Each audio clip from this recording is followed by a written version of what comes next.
Hi, welcome to this video on lesson 4.1 in Envision. We are going to actually do this in two parts. We're going to do evaluating expressions first, which is example 2, and some practice, and then we'll do the writing expressions after it because evaluating is a little easier. So what they're telling us is, as you can see in this picture, the almonds are on sale for $9.99 per pound. LB is the abbreviation for pounds. I don't know why, it just is.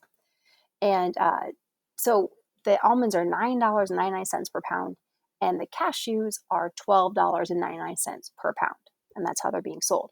So if you want to find the total cost for buying almonds and cashews, then you could use this expression 9.99 times D, if D were the number of pounds, and 12.99 times C, if C were the pounds of cashews, and we would add them together to find the total. So the expression is 9.99D plus 12.99C. We can use that expression and evaluate it. And evaluate means to find the value of something. So to find a numerical amount for it. So we have this expression which has numbers and variables and operations. And we're going to use that to evaluate and find the cost for 1.5 pounds of almonds and 2.5 pounds of cashews. So how are we going to do that? Well, we like to use a strategy in 7th grade called RSS. RSS. The first R stands for rewrite. Rewrite. So we're going to rewrite the expression, meaning we're going to write it down again. And I'm going to write down the expression that it's giving me. I'm sorry, I'm using my mouse pad, so it's ugly. And then let me write that down for the almonds and the cashews. Good. The second letter here is S, and S stands for the word substitute. Substitute means to put something in the place of something else. So, for example, if you had a substitute teacher, that means that that teacher is in the place of your regular teacher. So substitute means that you are replacing something. So what we're going to be doing is we're going to be replacing a number with the variable. So that's what the substitute stands for. So hold on, let me write that without you having to watch. Okay, so what I did was I rewrote the expression again, but this time where there was a variable, a letter, I left an open space to be substituting in. And those parentheses tell me that if there's a number next to those parentheses, that I multiply. So in the parentheses, what they're doing is they're kind of keeping that value safe. So where there was a letter, I replaced it with open parentheses, and I'm going to replace in here the pounds of almonds, which is D. So D is the pound of almonds. So I'm going to put 1.5 in here very carefully. And I'm going to put in for the pounds of cashews 2.5. So over here, there'll be 2.5.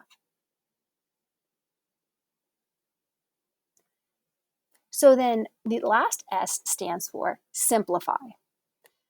So we're going to simplify our expression. So we're going to do that by using the order of operations.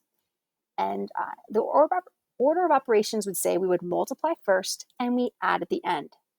So we need to multiply 9.99 times 1.5.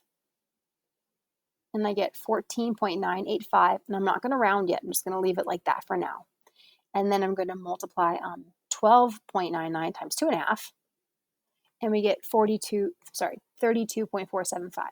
So I multiplied the almonds. So we're paying $14.99 approximately for the almonds and $32.48 for the cashews.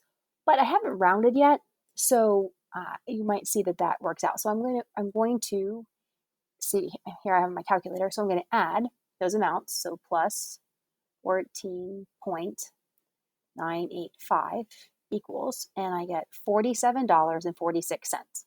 Now, if you rounded earlier, you might have $47.47, and that's close. It's fine. It's close enough. So it depends on when you rounded, and so don't get hung up on like 1 penny. It's not a big deal. You find pennies all the time, right? Laying on the ground. Nobody cares about pennies. I know there's a coin shortage, whatever. All right, so anyway, so there's the total price. So we have evaluated the expression.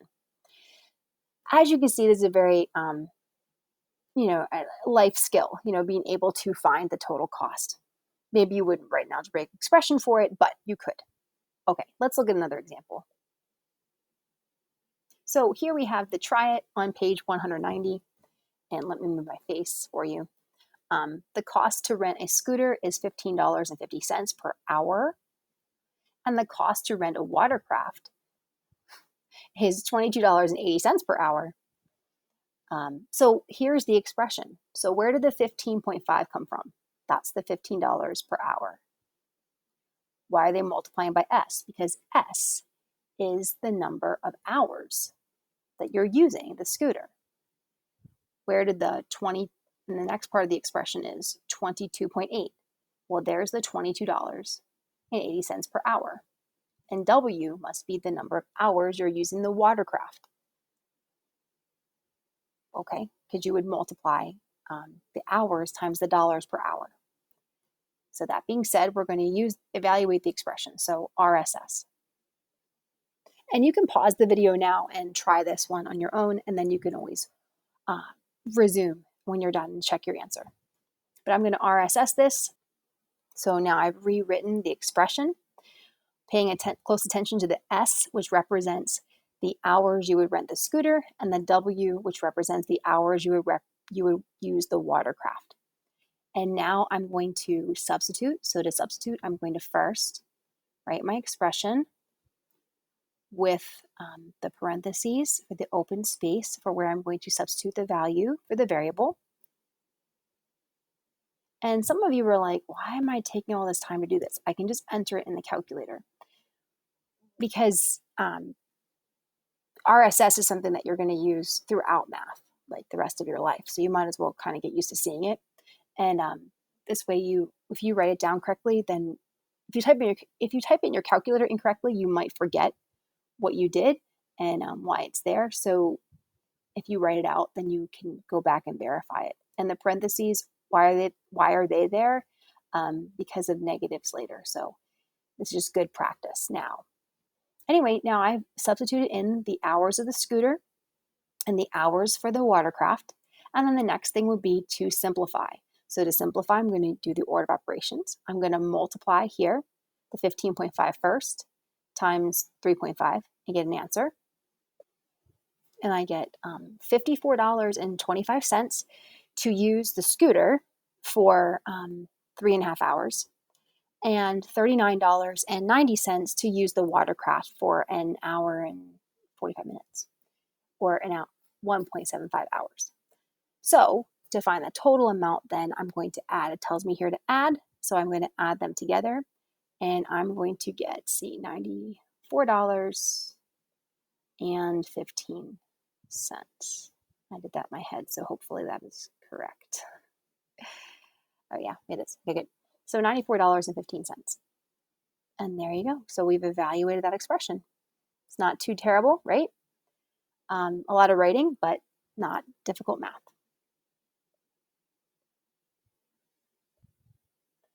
So I'm going to wrap this up with the example in your book. When you do the practice pages, they have the fill in the blank. And this is a great fill in the blank, but I know this confused people in the past, so I did want to talk about it. I want you to notice that, like in number 9, okay? Number 9, what they're doing is RSS. So here is the expression, 1/2 times t plus 3/8. The next line here is the expression rewritten, except there's an empty space for the variable. So we're going to replace t with the value 1/4.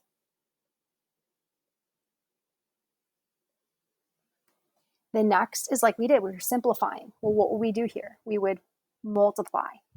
So you would multiply here. The 3/8, what ends up happening is people, they put all of this in the calculator and they get an answer and they don't know what to do next. That's not what they're doing. They're only simplifying one part at a time, which is what you're supposed to do. So they're only multiplying 1/2 times 1/4. They're just bringing down the 3/8 because they didn't have to do any math to get that. So 1/2 times 1/4, your answer would go here. You want to pause and try that? Okay, you're back. So 1/8. You're like, I didn't pause. 1/8 plus 3/8 is how many eighths? You're right, it's 1/2. Aha, it's 4/8, but 4/8 simplifies to 1/2. So that's number 9. Okay, I'm going to do number 8 now. And like I said, you can pause and try it on your own and then always come back. So in number 8, here is the expression 10.2x plus 9.4y. So what they've done is they've rewritten the expression, but they're kind of jumping to what we call the substitute part. So now they're at the substitute. And they're substituting in, see the empty spaces? We're going to substitute 2 in for x, so 2 goes here, and 3 in for y, 3 goes here. And then the next step would be to simplify. If we would simplify, the order of operations says we would multiply first and add last. So where did this 28.2 come from? It just appeared. It was never there before. Well, if you do this, if you do 9.4 times 3, check it. That's right, you get 28.2. Exactly. That's what they've done. They've just multiplied here and they wrote it. You need to multiply over here. So pause the video, 10.2 times 2, pause now. Did you get it? It was 20.4. I think I'm doing it in my head, so yeah, it's 20.4. Okay, so that's what goes there, because that's the first part. So the number before the addition symbol is 20.4. The number after the addition symbol is 28.2. What's the last step? Add. So then the last step would be to add these, and now we get and try it. Okay, 48.6. Okay, I wrote 2, but I said 6 and I wrote 2. 6, there it is. Oh, that's beautiful. Anyway, so there you go. There you have it. That's how you do 8 and 9. So simplify. RSS. Rewrite, substitute the values, simplify. That's it. Thanks.